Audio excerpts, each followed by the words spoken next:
那么这个昆阳之战这个棒槌屏呢，因为在预展的过程当中呢，就有很多的朋友比较的关注，这个喜欢的人也很多。那么我呢，就是因为这件东西本身呢，因为第一它的这个内容比较特殊，第二个呢，我想通过我们这个交流的形式和大家谈一谈，就是我们怎么来看这样的东西。这个我们以往看东西呢，大多数都是这个东西漂亮不漂亮，完整不完整，画的精彩不精彩，然后就是价格。那么这种东西呢，是在我们经常在拍卖会上经常见到的，也是遇到比较多的。当然我们有些电视台也在不断的播这个了那个了谈了很多很多。但是我觉得，就是作为一个学习的学者爱好者或者是藏家，我们应该采用什么样的态度什么样的角度来切入到我们对每一件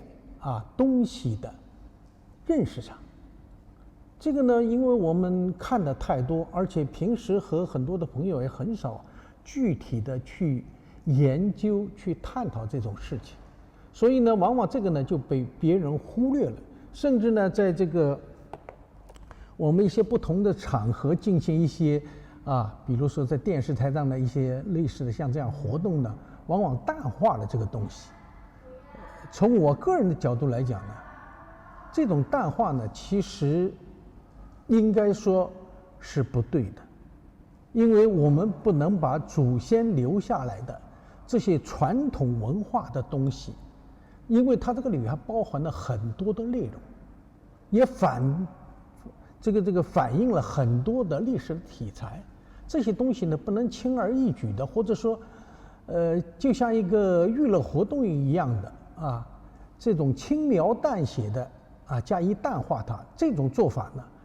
的确是有一些欠妥的。所以我今天临时起意呢，就想到了这个，从这个昆阳之战这个棒槌屏说起想谈谈对这个东西的一些看法和认识，是吧？我个人的看法呢，我总是想着每一件东西所反映的内容，都是我们当时的一些这个作者或者说画家，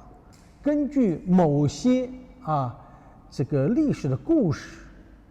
典故、寓言、传说、神话等等进行一些描绘。那么描绘的呢东西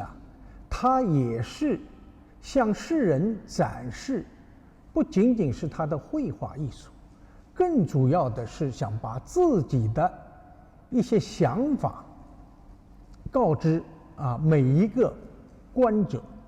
每一个看到的人。这个里边呢，我们过去在搞这个我们学教育学的时候曾经讲到过，就是我们寓教于乐这句话，我觉得这句话很重要。因为在我们中国历史上，真正的有文化的这些精英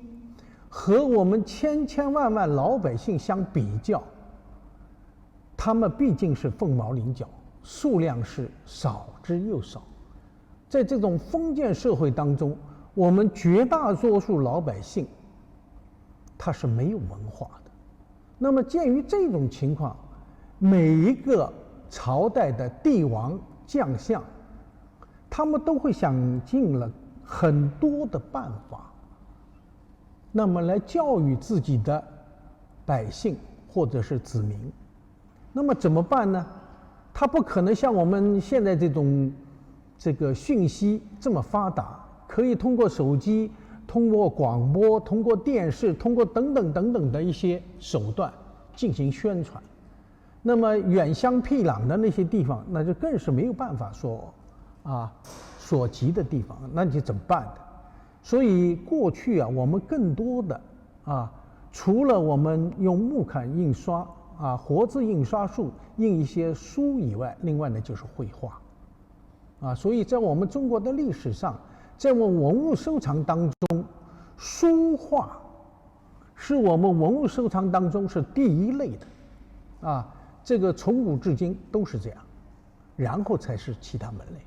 所以对我们的教育，其实我们过去古人往往是通过这个书画，啊，通过木板画，啊，进行宣传教育。那么这个我们今天所要讲的呢，实际上也是就东西上面的所反映的内容来谈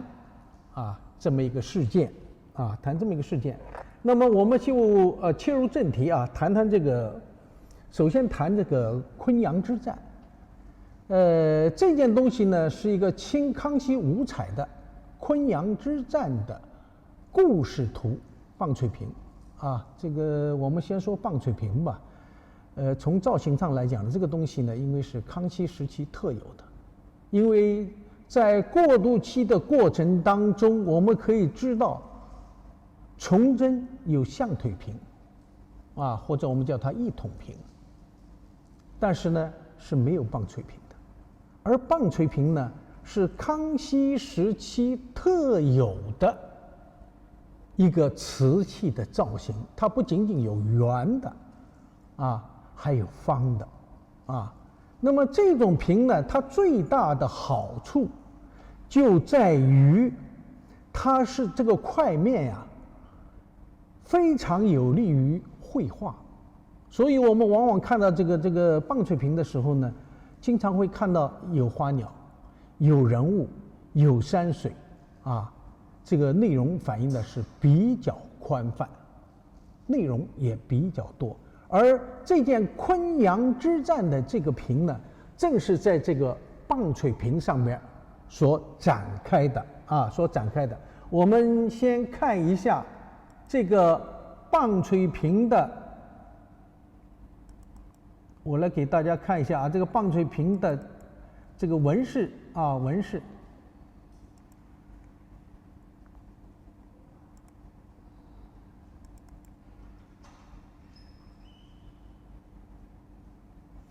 这个呢，就是我们今天要讲的一个内容就是这个棒槌瓶，这个五彩呢画的是非常精到非常精致。那么纹饰呢也是栩栩如生。我们先把这一件东西认真仔细的看一遍。这是刚才的一个面，现在我们再看另外一个面这个整个的呢，用我们现在人来讲呢，就是刀马人。就是刀马人的这么一个图案，但是这个图案反映的这个历史内容是非常重大的一个事件非常重大的事件。这是我们看到了第三个面第三个面，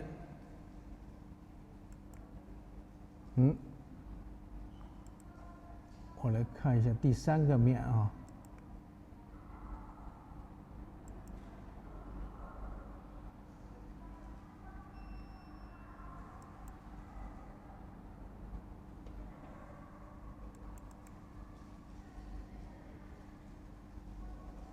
这是我们看到的第四个面这个是具体的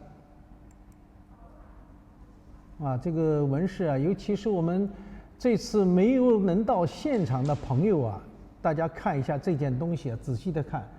这个上面人物绘画绝佳这个我们等会儿再说，我们先给大家看一下，先给大家有个印象，尤其是我们镜头前的朋友，因为有很多朋友来不了我们只好先把这个器形纹饰先给大家认真仔细看一遍。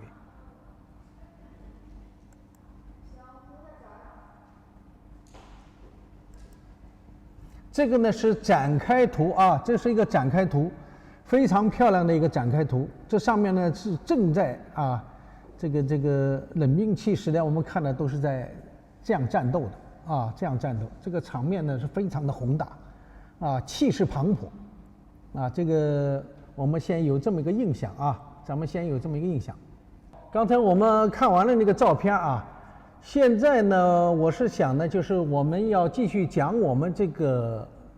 这个整个这个棒槌瓶呢它的一个历史背景。这个历史背景呢，主要是讲的这个是西汉后期啊，社会危机深重，朝政内外呢被外戚王室所把持了，所以当时的政治呢比较的动荡，经济凋敝，那么土地兼并，人心浮动，所以这个时候呢，西汉晚期的阶级矛盾呢，它是比较尖锐的，所以这个时候有这个人心浮动，就出现了人心思变。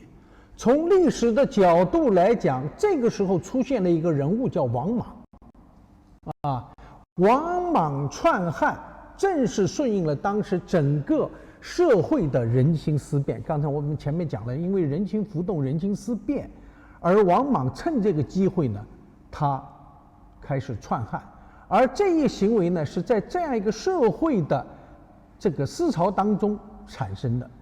那么王莽呢，这个人呢，他自立为皇帝以后啊，他为了缓和尖锐的阶级矛盾，先后颁布了一系列的诏令，从政治、经济、文化各个方面呢着手进行改制。这在中国历史上啊，它叫王莽改制，这个，所以我刚才前面讲，我们现在怎么来认识这些东西呢？怎么去欣赏它？一定要从头到尾把它了解了，我们才能够欣赏这件东西。而这个东西的产生，讲的这个故事，就是一个历史发展当中的一个重大事件。那么这个王莽当时制定的这些制度啊，它的改革的内容呢，因为比较的混乱，有些措施呢，关键问题是触及了当时社会的一些重大问题，而王莽本人他的改革呢，又是和谋求私利的他这个野心啊，它是联系在了一起，并没有完全起到维护他自己王莽政权的作用。相反，他这个改制啊，他触犯了当时的大地主大商人的这种切身利，这反而呢加深了这个统治阶级内部的矛盾了，这就变成了一个大问题。加之呢，它繁缛的沉重赋税制度更加激化了社会矛盾，给人民呢带来了一个沉重的灾难。公元17年，全国发生了蝗灾、旱灾。我们今年也是旱灾比较严重，但是在那个时代，这个出现了蝗灾和旱灾，基本上老百姓是颗粒无收那是很凄惨的，所以呢，饥荒四起，百姓呢没有粮食可吃，逃荒要饭，人吃人的现象就产生了。那么，所以呢，当时的这个王莽政权呢，这个最荒唐的是什么？他让老百姓你们去逐草根，带粮充饥。这个做法是现在来讲是这个非人性的这个叫老百姓吃草根来当粮食，这怎么可能，是吧？那么所以的话呢，这种丧失人性的做法呢，导致了百姓在死亡线上挣扎。这就为了反抗剥削压迫，南方的、北方的农民揭竿而起，就形成了一个南方的绿林军，北方的赤眉军，这个两大农民起义军揭竿而起。这个呢，就是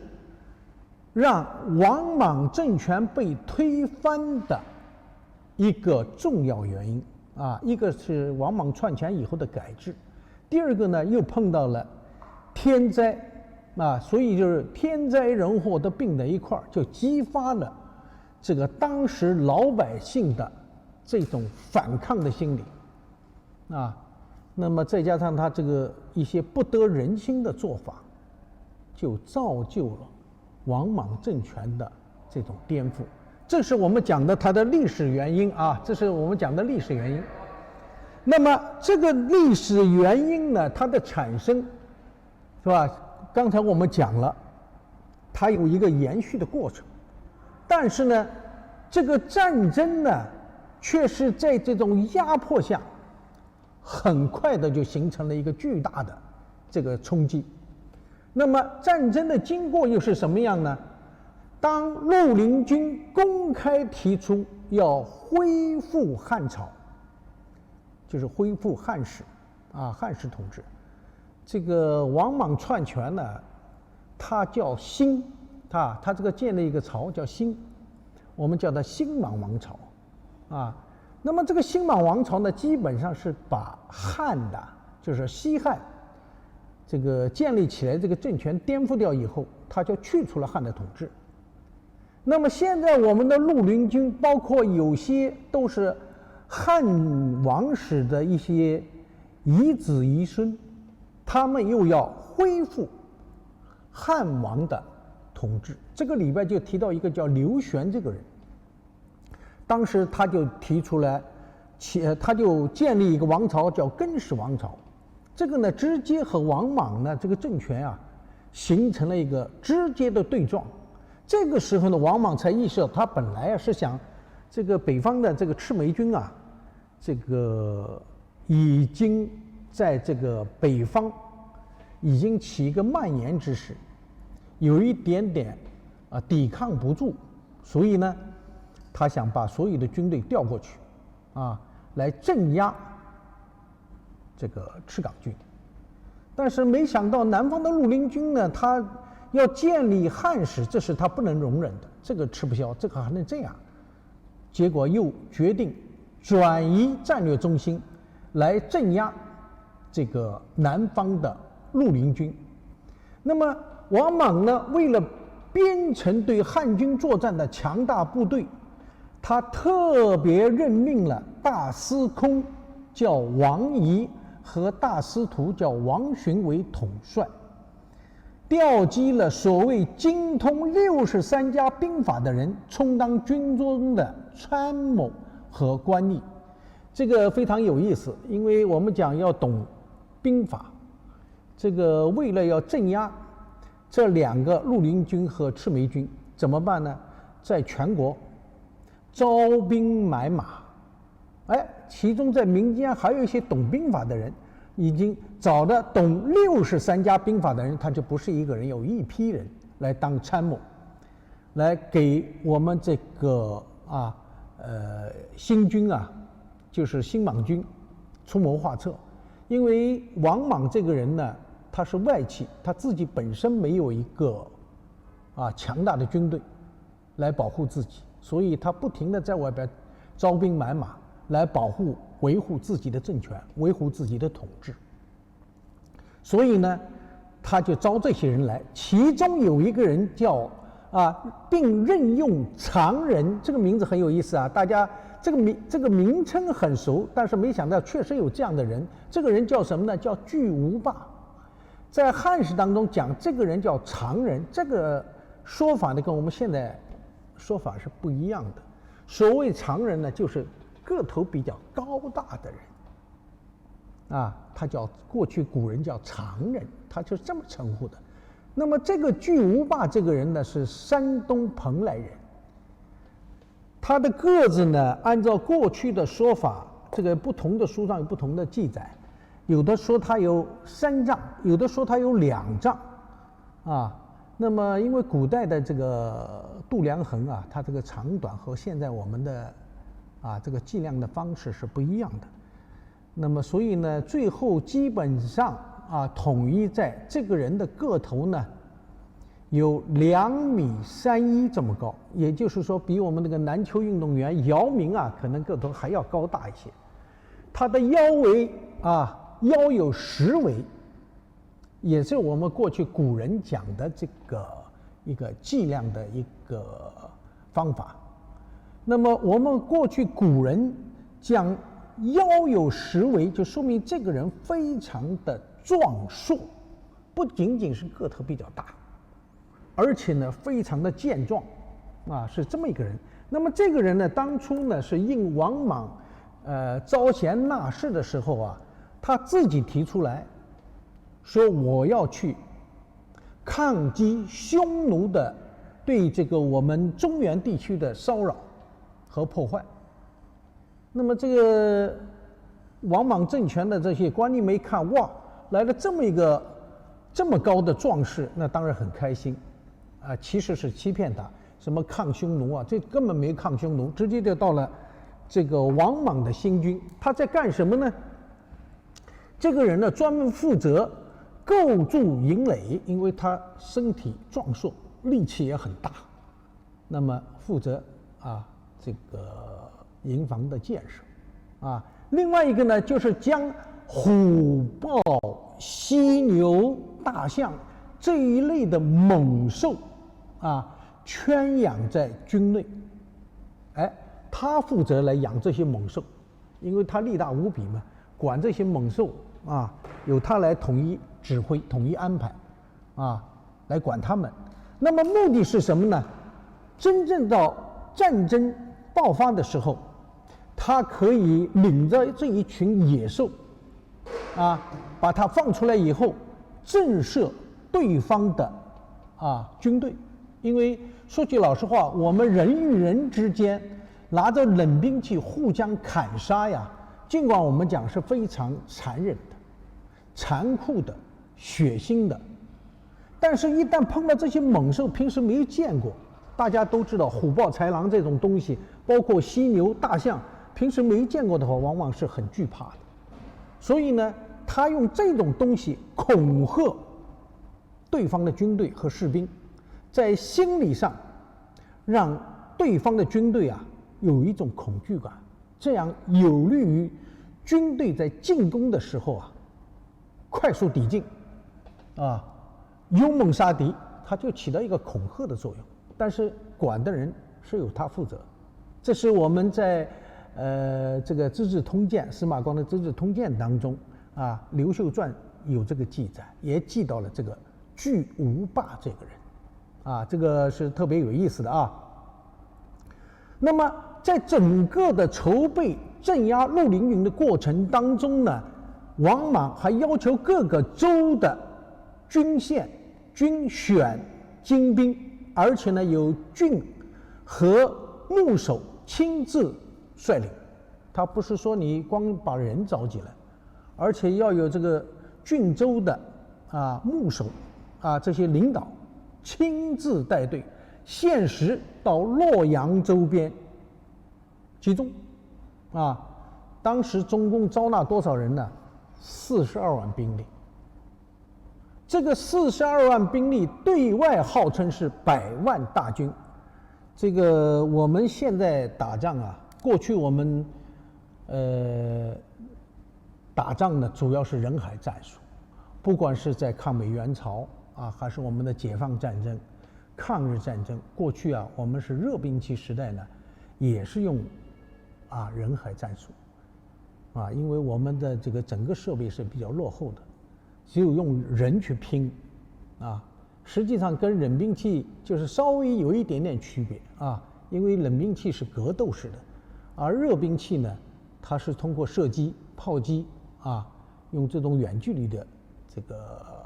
射击达到效果的所以这个呢是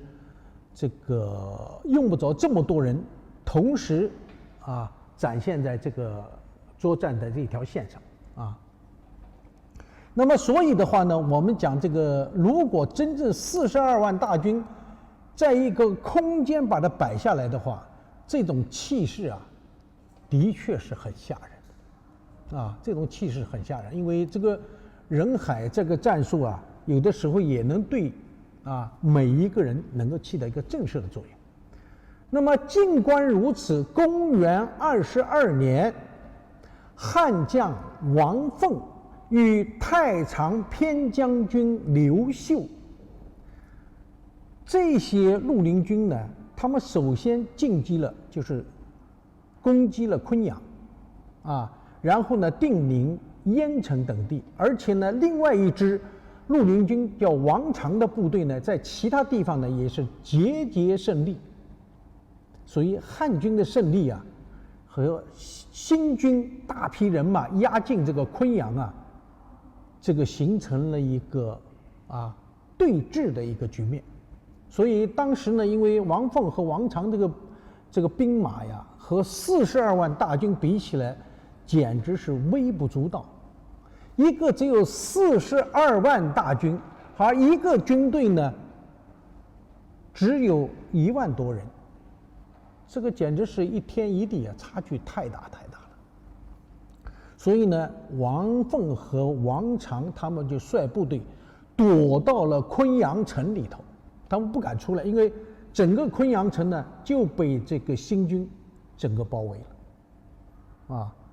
那么这个过程当中呢，我们的这个汉军部队啊，王凤啊、王常，虽然他们绿林军也是屡建战功，但是呢，他们有一个问题，面对这么多的军队，把这个昆阳城围得一圈又一圈啊，心里还是很害怕，啊，还是很害怕，军心动摇，啊。那么这个时候呢，他们就提出来投降，非常有意思。这个新军的统帅王仪和王询坚决不同意，说我们不同意，你投降我们也不受降，必须要跟我打，我们一定要把这个昆阳城踏平。如果你不跟我打，我就把你围着，也不让你出来，把你饿死。懂吧？他就采取这种办法，因为这个呢，这个是我们讲叫骄兵必败。这个在这种情况底下，困在这个昆阳城里的这些人呢，没有办法，只好抵抗，啊，所以这边就攻城，那边就防守，啊，这样就连续干了几天，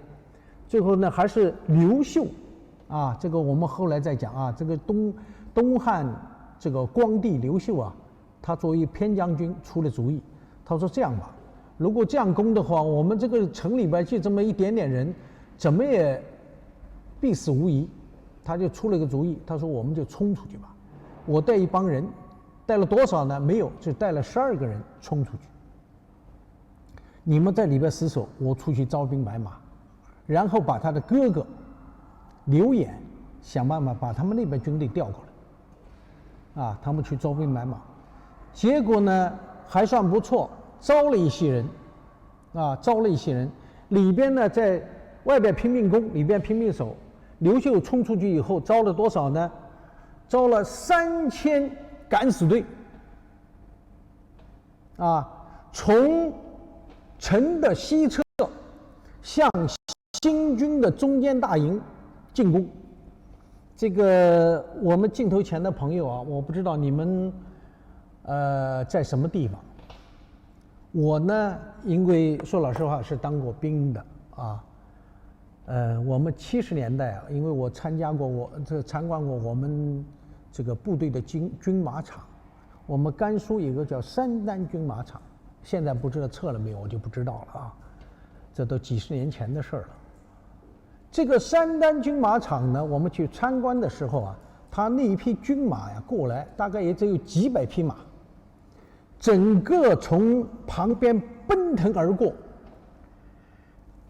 这个脚底下，整个这个脚底下都在颤抖，就有那种地动山摇的感觉。你想想，几百匹马就跑过去，就有这种感觉。你想这种震慑力啊，可能我们一般人没有见过这个的话，可能没有这种感觉。因为我们当时是参观的时候，就站在旁边，马从不远处冲过去，就这么冲过去，这么一刹那的感觉就是这样。另外呢，我们过去啊跟苏联关系不好，就是现在的俄罗斯，是吧？我们参军的时候是中苏啊在珍宝岛曾经打过一仗，啊，以极少的失败打败了苏联的这个侵略军。那么当时呢，就是我们用40火箭筒这个打击他的这个坦克。后来我们部队里边就训练啊，就是怎么打坦克。我们曾经在几十吨坦克面前，坦克从我们面前冲过去，我们怎么往上爬，怎么训练？就这几十吨的坦克从面前走过去，那也是那种地动山摇，整个大地在颤抖的那种感觉，是吧？也是这种震慑力。所以我想到了，看到了这个3000这个精兵啊，同时的向他的中军大营冲击，这种震慑力啊，我们可能镜头前的朋友可能你们想象不到，但是呢，我是有体会的，毕竟我经历过，我也看过，包括我们那个时候在青藏高原上，藏民放了一批牦牛从山上跑下来，那个还不多，大概也有100多头，那个跑下来也是地动山摇，整个地在颤抖，啊，所以我看到这一部分的时候呢，这个查资料的时候就感觉到啊，这种3000人的敢死队同时冲击，这个军中大营一定是很乱，而且呢，就是这么一个冲击，在他们出其不意的时候，啊，克敌制胜，把他的这个大师徒王寻给斩杀掉了。这样一来，整个军营通通给冲散了，啊，当时的这个军营啊，是失去了啊，这个新军的中枢神经没有了，因为王寻和王仪是他的统帅，结果王寻又被杀了，那么这个指挥中枢呢，一下就混乱了。42万军马没有人指挥，你看这个整个就是一团糟。城内恐怕就10000把人，一看外边乱成一锅粥，这个时候又冲出城，里外啊合击，一下子把42万军队全部冲散。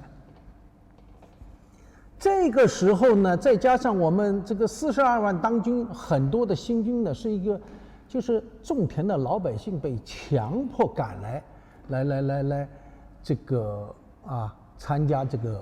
围城的。本身他们对这个王权政权就非常的不满，非常痛恨。现在碰到这个情况以后，正好大家各奔东西，整个战线全部溃败。哇，当时惨的很厉害，因为这个杀声震天嘛，震天动地。这个仁者相腾剑，伏尸100余里，你想想死多少人？就这么一会儿的时间。就死了这么多，再加上呢，还有一个特殊情况，正在他们相互厮杀的时候，也就是刚才我给大家看到的这个场景，大家正在厮杀的时候，天上又刮起了大风，下起了雷雨，整个周边的房子啊都被大风给刮走了，雷雨是倾盆而下。本来这个巨无霸领的这些大象、犀牛、虎豹，他们出来是为了震慑前方军队的，就是对方军队的，结果被这么一个阵势啊也给吓坏了。这个犀牛也好，什么也好，都不敢跑了，都往回跑。那么这样一来的话呢，整个的淄川被尸体堵塞了，就是淄川是个大河，结果全被尸体啊给堵塞了，而大司空王仪只带了少数精骑，踏着尸体啊跑回去了。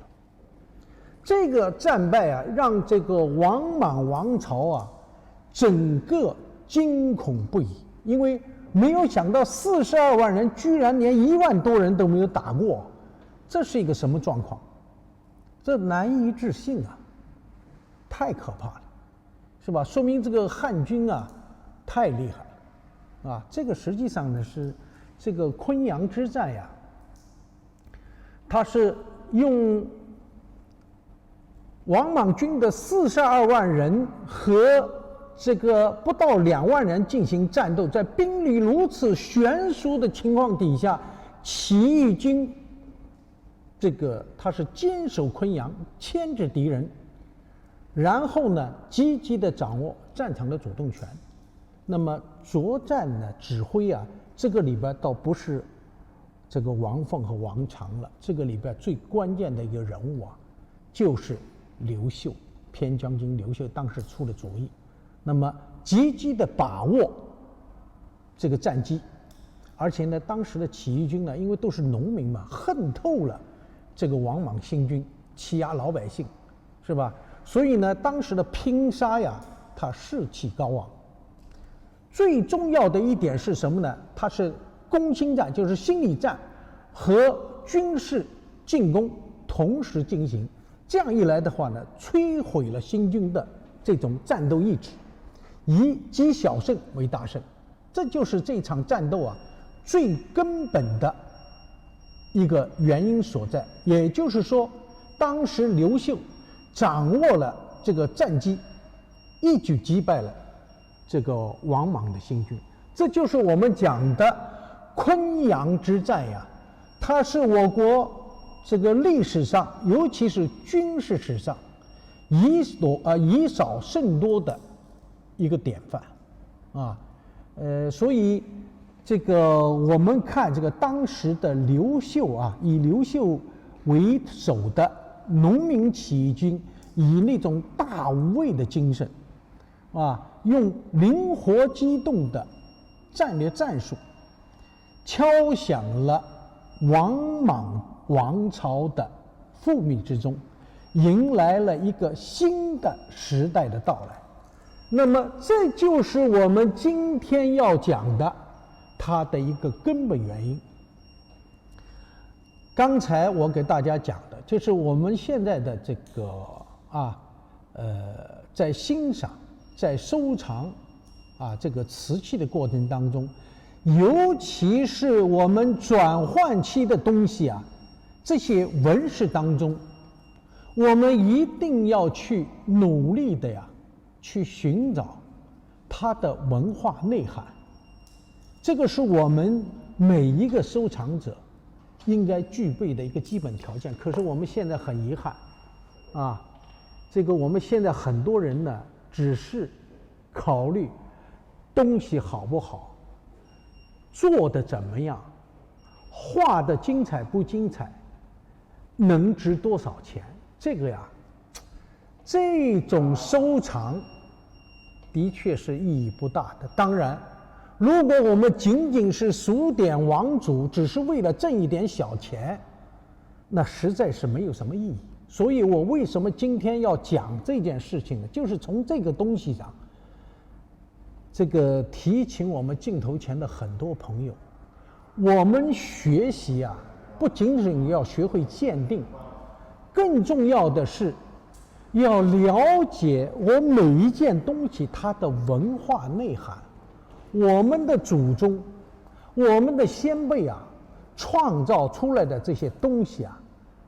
它是有很多文化积淀的，有很多的东西需要我们后人去解读的。可是我们往往现在很多人根本就不在意这些东西，而只在于它的经济价值。我呢，在以前很多的讲座当中呢，特别强调了，今天我依然还是强调这句话，我也会永远的讲这么一句话。这就是什么呢？艺术价值决定了经济价值。如果没有艺术价值，这件东西毫无作用，就这么简单。所以我们在鉴定、鉴赏、欣赏某一些东西的时候，一定要对它的艺术价值、文化内涵要做一个基本的评定。这样的东西，不管它放到何时何地，它永远是一个立于不败之地的艺术品。在这一点上，我们很多人不太理解尤其我看到我们有些拍卖场的一些小朋友好像对这些无所谓那么可能也许我们年纪大了，看的东西多了，更在追求这方面的东西呢，可能更多。而这个里边需要我们解读的、解析的东西呢，也是很多的。这次大义17世纪这个专场拍卖当中，有很多东西就是值得我们欣赏，包括这个昆阳之战。我不知道大家看了没有，其中有一个棒槌瓶青花的，它上面画的是什么？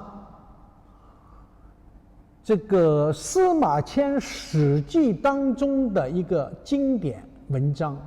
叫《鸿门宴》。这个棒槌瓶也是个棒槌瓶啊，它这个整体画面上就画了一个经典的一个图景。这个图景是什么？项王舞剑，意在沛公。这个就画了这么一个图案，而且让你一看以后，哎呀，太经典了，太好了。如果我们不知道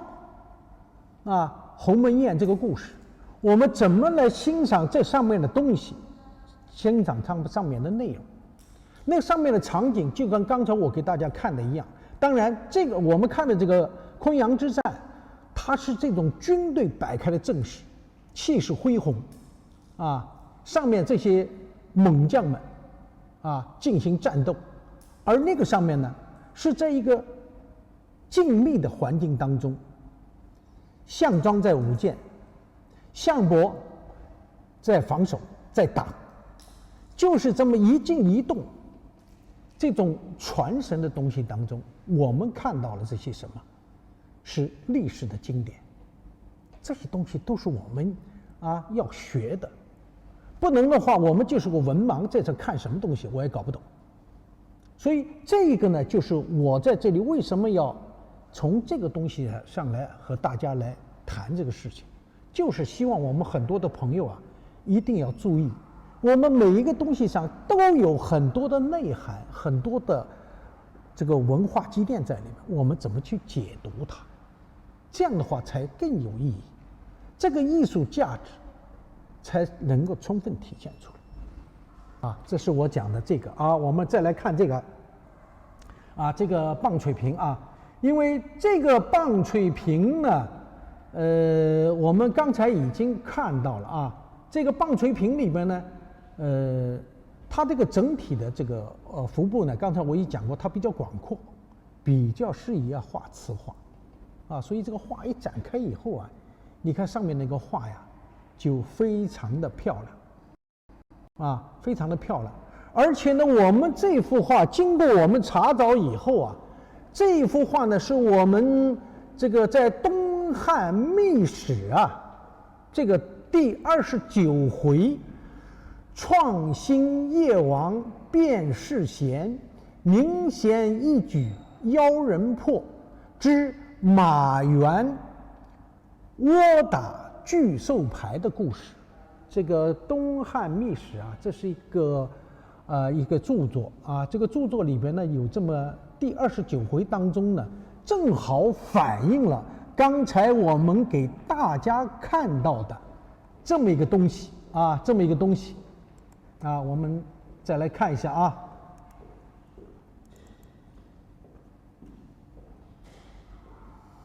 那么我们在这个现在我们看到的这个照片上这个照片上我们看一下，这个站在这个城墙上面的这个就是光帝刘秀在指挥战斗。那么在这个骑的这个像这个我们有的叫天鹿有的叫貔貅，有的叫辟邪这么一个怪兽上面的这一个人物就是巨无霸就是巨无霸。那么巨无霸手持铁鞭，那么和他对战的这个人叫什么呢？叫马援，也是刘秀底下的一员大将一员大将。那么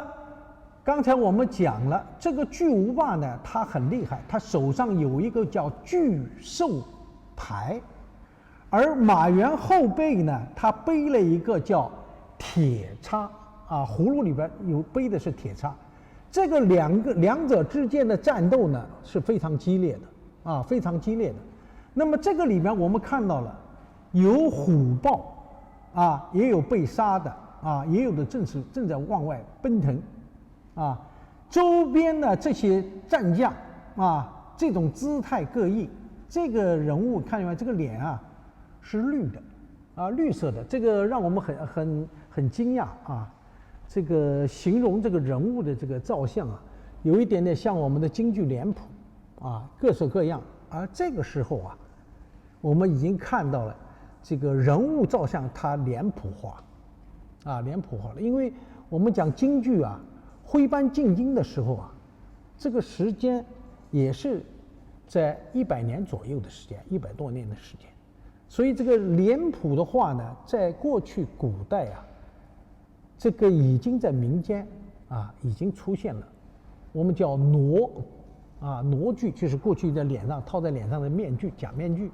啊，过去就有啊。这个我们在日本东大寺啊正昌院里边就看到日本人收藏的这个傩啊，唐代的啊，唐代就有了。所以我们看到这个人呢，这个脸上的这个脸谱啊，各式各样，其实早就有了，而且少数民族当中也有这种。你比如说藏族啊，这个跳舞的时候也会用啊，所以这种。那么，所以我们看到整个的这个场景啊，其实这个周边的人物还有很多很多，因为它不可能面面俱到，所以在这个整体的这个场景当中啊，这个我们看到的呢，只是啊这么一个局部的一个战争的场面啊，这个战争的场面，而且是非常的激烈。那么这个时候啊，这个巨无霸这个盾牌啊，已经被啊周边的人围打的，他没有办法啊，围打的没有办法。最后他要敲这个盾牌，因为这个巨兽牌啊，实际上是巨无霸在训练这些猛兽的时候，一旦他敲这个巨兽牌的时候呢，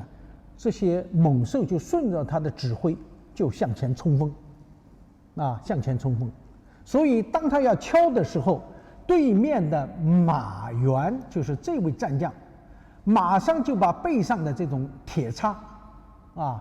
就发出来了。你看这上面就是它的铁叉，啊，这种铁叉击碎了这个巨兽牌，使巨无霸使用巨兽牌指挥猛兽进攻的这个计划彻底挫败。啊，我们来看一下他是怎么说的。这个故事啊，就是战争中心骑兽者为王莽麾下大将巨无霸，其手中持盾牌曰巨兽牌，敲动巨兽牌即可驱使虎豹西向助阵。画面下方骑马战斗者为绿林军刘秀一方大将马援，手持狼牙棒，身后葫芦中正飞出硬铁飞叉。故事中吴霸愤怒，持刀直取，两人交战10合，马援诈败，吴霸破境，又战3合，马援败走，引至西山下。旌旗展处，坡后伏兵并起，金鼓齐鸣，喊声叫杀。姚七、贾父2人西便夹攻，吴霸困于害下，不能冲出。姚七叫曰：“怪眼妖贼，早下受降，免遭擒宰。”吴霸大怒，横刀再战。姚七、贾父、马援3人夹攻，吴霸抵敌不住，拿起巨兽牌正欲敲动，被马援猎起飞叉，大喝一声，插中牌响，碎作飞散。这个呢，就是刚才我们看的，就是这个瞬间啊，就是这个时候呢，巨无霸呀就准备要敲这个牌，那么让这个兽呢来进行助阵，结果呢被马援识破，并且把它击碎了。这个巨无霸的这个计划呢就彻底的失败了。那么这个整幅的画面呢，阵容宏大，气势磅礴。这个画面当中啊，这个两军酣战，人马奔腾，紧张热烈，精彩夸张的这种人物动作，而且呢淋漓尽致的神情表达，它的主要是充满了我们这种强烈的民族风格和民族的异族特色。这就是我们在看这件屏的时候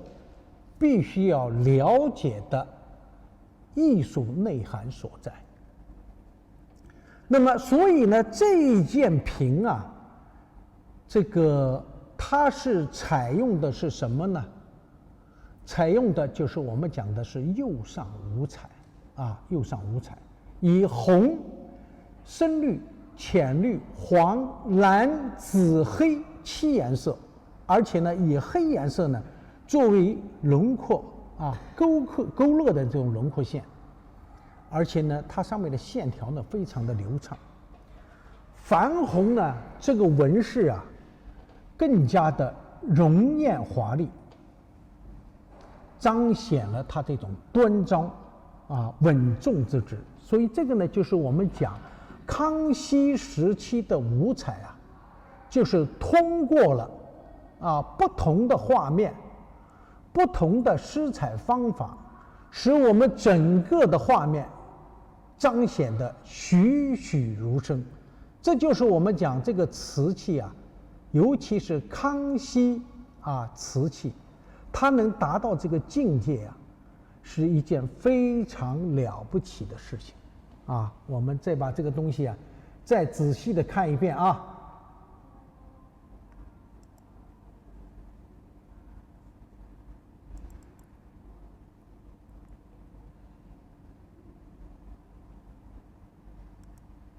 这个呢是我把这个屏啊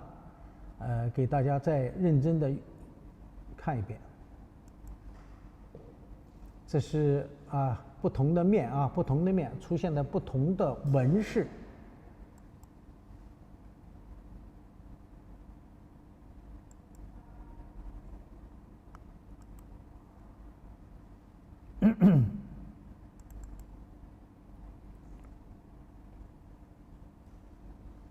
这看的是比较近的啊，这个纹饰都是画的都非常漂亮，看见没？上面黑彩、绿彩、紫彩啊，矾红颜色，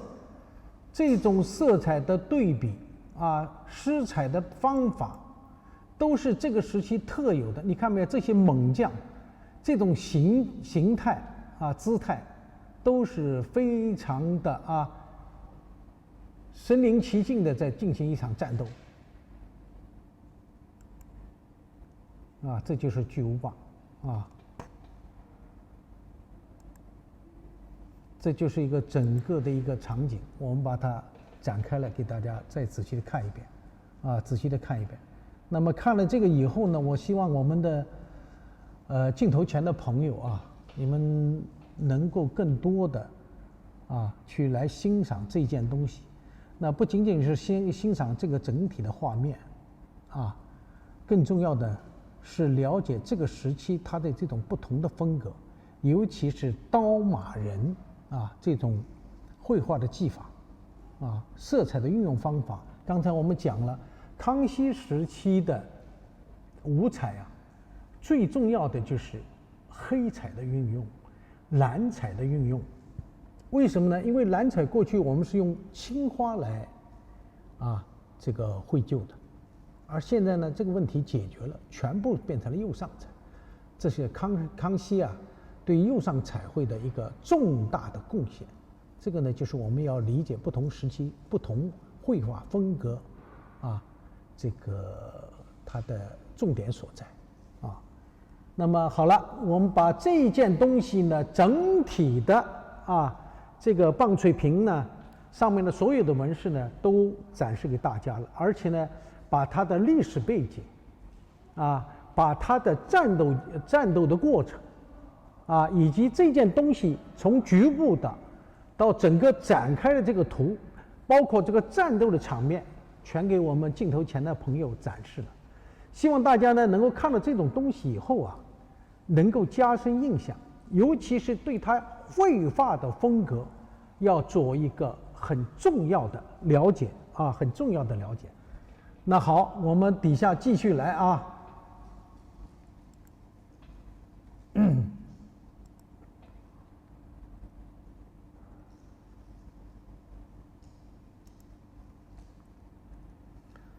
这个就是我想讲的这个棒槌屏。我们讲到这件东西以后呢，我们要接着往下说啊。那么为什么昆阳之战，包括《三国演义》啊，包括这个《封神榜》啊，包括刚才我讲的司马迁的《史记》当中的啊这个鸿门宴等等等等，为什么在这一段时间当中出现的特别的多？这是有历史原因的。所以我们学陶瓷鉴定啊，请镜头前的朋友特别要注意的是什么？我们不要把历史和你学习的这些东西把它割裂开，因为是历史造就了这些艺术品它的产生。没这段历史，可能这些艺术品是不存在的。所以我们在鉴定的时候不能把它割裂开啊。刚才我们讲的这是康熙的，那么我们就来讲康熙。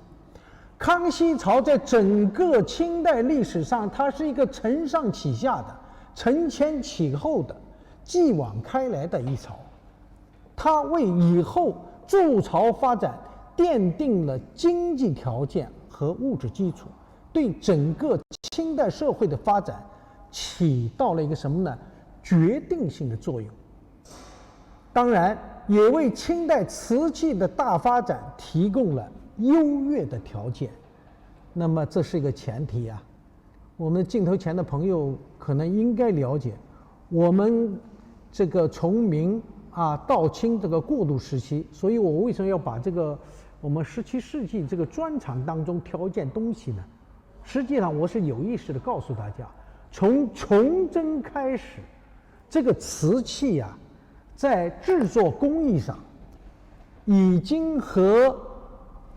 崇祯以前的历朝历代发生了一个很大的变化。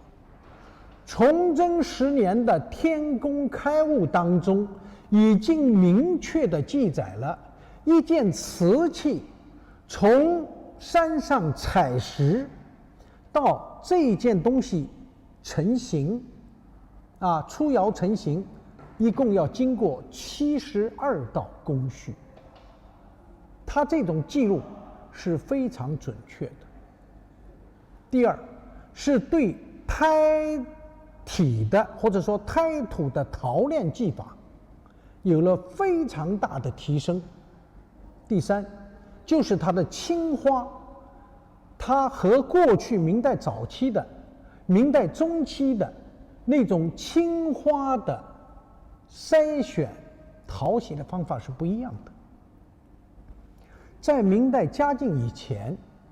它是用水洗的办法，除去青花当中的杂质，获得所需要的成色剂或者说材料。而到了崇祯开始，它是用火来煅烧啊，史料上讲叫敲青。那么这种煅烧过的材料啊，它要比淘洗的那种水洗的材料，它的纯度要高了很多。所以我们在看崇祯时期的青花的时候，看它的瓷器的时候，我们会忽然发现，这个时候的胎啊，抓在手上，它的分量比天启、比万历胎体要沉了很多，坚质了很多，细腻了很多。这位顺治康熙时期瓷胎的这个陶炼，提供了一个很好的物质基础。当然还有青花啊，但是我们不去讲青花，就说胎和釉。那么康熙之所以这么漂亮的釉，这么好的胎，是吧？烧出瓷器来这么漂亮，那么崇祯作为过渡期啊一个时代的呈现，它为我们后来者奠定了坚实的基础。所以我们有意识的把这一段时间给大家摘选出来，跟大家讲这一段，就是要告诉大家，我们这个康熙时期它是承前启后的，啊，所以我们这些工匠呢，也是把前辈的一些经验，把它传承下来，然后再发扬。那么在这一点过程当中呢，康熙帝呢，吸取了明代灭亡的教训，啊，这个因为明代到最后啊，它整个这个王朝已经腐败堕落，江河日下，日落西山，已经实在是不行了。所以呢，康熙帝除了顺治兵险未息，在不停的在四处在镇压。到了康熙帝